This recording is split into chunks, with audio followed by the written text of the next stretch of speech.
मोहतरम नाज़रीन, अगर मैं आपसे ये पूछूं कि दुनिया में सबसे ज्यादा चीज इम्पोर्टेंट हमारे लिए क्या है, क्या सेहत, क्या इज्जत, क्या दौलत, या रेपुटेशन, तो मैं यकीनन ये महसूस करूंगा कि आपका जवाब ये होगा कि सेहत सबसे ज्यादा जरूरी। क्योंकि अगर सेहत ना हो तो उससे क्या होगा, क्या आप खा पाएंगे? क्या ऐसे नहीं है जो बहुत अमीर इंसान है और खाने दाल भिंडी से ज्यादा खा नहीं सकते, तो क्या वो दौलत किस काम की है? कि ऐसे लोग भी हैं जो बहुत अमीर है लेकिन देख नहीं सकते, कि ऐसे लोग भी हैं जो बहुत अमीर है लेकिन चल नहीं सकते, उनकी गाड़ियां किस काम की? उनका अगर चलना फिरना ही नहीं है, सेहत ही नहीं है, और अगर वो सांस का भी लेना पड़े, सांस की दिक्कत हो, तो वो वेंटिलेटर पे तो हजारों रुपया खर्च कर सकते हैं, लेकिन ये नेचर ने जो हमें फ्री ऑक्सीजन दी है उसका फायदा नहीं उठा सकते। तो मैं आपसे गुजारिश ये करूंगा, इससे सबसे अब इस सेहत को कायम रखने के लिए, क्योंकि जैसे ही हम एजिंग प्रोसेस में आते हैं, सबसे पहले टेस्टोस्टेरोन कम होने लगते हैं, बाल गिरने लगते हैं, बॉडी कमजोर होने लगती है।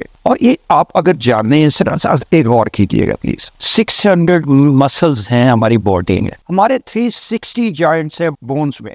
क्या इनमें प्रॉब्लम नहीं आ सकती? जबकि इनके इज्जा भी डिफरेंट, और रोजाना खुराक से हमने लेनी है, और जब खुराक में कमी बेशी होगी तो क्या फर्क नहीं आएगा? हमारी जो पूरी 6 सेंसेस काम करती हैं, वो ये 24 मूवेबल वर्टेब्रास की मदद से काम करती हैं बिसाइड द फिक्स वर्टेब्रास, और इनके दरमियान में 23 डिस्क हैं, जैसा कि आप चार्ट पे देखते हैं। आपकी गाड़ी के 4 शॉक अब्जॉर्बर है, और 8 मंथ्स के बाद उनको ट्यूनिंग के लिए ले जा गाड़ी को ट्यूनिंग के लिए ले जाते हैं। लेकिन जहां इतने ज्यादा 23 शॉक अब्जॉर्बर हैं डिस्को की सूरत में आपके और मेरे, इनमें क्या फ्लक्चुएशन नहीं आएगी? क्या इनको अलाइनमेंट की जरूरत नहीं होगी? क्या इनमें प्रॉब्लम नहीं आएगा? क्या इनमें इनका बैलेंस अफेक्ट नहीं होगा? और अगर मैं नर्व्स को स्टार्ट करूं, आपकी गाड़ी की तो थोड़ी सी वायरिंग है, लेकिन फिर भी आप ट्यूनिंग कराने के इसका करंट ना मुतासर हो जाए, इसका फलाना ना मुतासर हो जाए। लेकिन अगर मैं आपको ये फिगर दूं कि हमारे नर्व्स की लंबाई अगर एंड टू एंड ज्वाइन की जाए तो 1 लाख किलोमीटर बनती है, 62,000 माइल्स। क्या इतनी लंबी वायरिंग को कोई जरूरत नहीं ट्यूनिंग की? और अगर मैं आपके दिल की मिसाल दूं तो ये 24 घंटे में 1,03,680 दफा धड़कता है।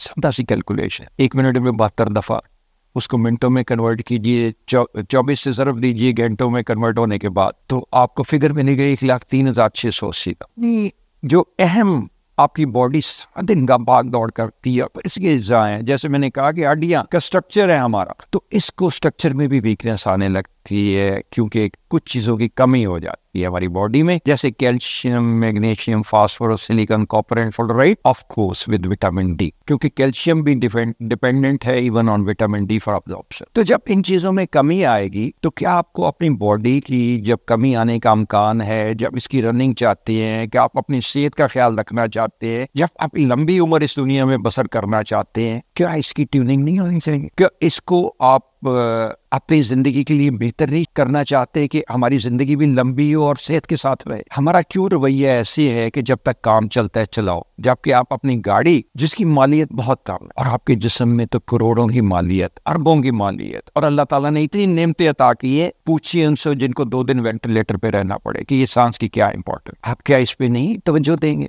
के मुल्कों में जहाँ लाइफ एक्सपेक्टेंसी अबव 80 है, हमारे जहाँ 67.5, क्या फर्क है? वो पीरियडिकली मंथली अपने ट्यूनिंग के लिए भी जाते हैं विद कायरोप्रैक्टर, और वो इसमें जो फ्लक्चुएशन आई होती है, सबलक्सेशन आई होती है आपकी डिस्कों में, जब हड्डियों में कमजोरी आती है तो उस सूरत में इनमें सबलक्सेशन आने लगती है, डिस्क के बल्ज होने लगती है, स्लिप होने लगती है, प्रोट्रूजन होने लगती है, जिससे कंप्रेशन आ जाती है स्पाइनल नर्व्स पे, और आपकी पूरी बॉडी का वो हिस्सा मुतासर होने लगता। लेट्स से इवन आंखें मुतासर होने लगती हैं, बाजू मुतासर होने लगती है, नेक मुतासर होने लगती है, कमर मुतासर होने लगती है, टांगे, घुटने सब मुतासर होने लगते हैं जब ये कंप्रेशन आ जाए, जैसा कि आप चार्ट पे देख रहे हैं। तो क्या इसको आपको प्रिवेंटिव केयर की जरूरत नहीं? गाड़ी की प्रिवेंटिव केयर तो कराने पहुंच जाते हैं, टाइम भी निकाल लेते हैं, कि अपनी प्रिवेंटिव केयर के लिए कायरोप्रैक्टर से जाने के लिए आपके पास टाइम नहीं है। तो अगर आप अपनी लंबी जिंदगी करना चाहते हैं, इसको बेहतर हालत में जीना चाहते हैं, बेहतर सेहत के साथ हमें डेडलाइन की तरफ बढ़ना है, आप भी अपनी कायरोप्रैक्टर एडजस्टमेंट्स कराइए,